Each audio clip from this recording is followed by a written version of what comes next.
Ama namin, sumasalangit ka, sambahin ang ngalan mo. Mapasa amin ang kaharian mo, sundin ang loob mo dito sa lupa para nang sa langit.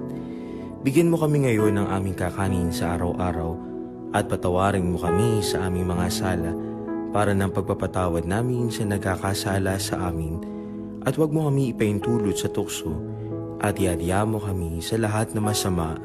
Amen. Pabahagi ng Maria, napupuno ng grasya, ang Panginoon Diyos ay sumasa iyo. Bukod kang pinagpala sa babaeng lahat, at pinagpala naman ang iyong anak na si Jesus.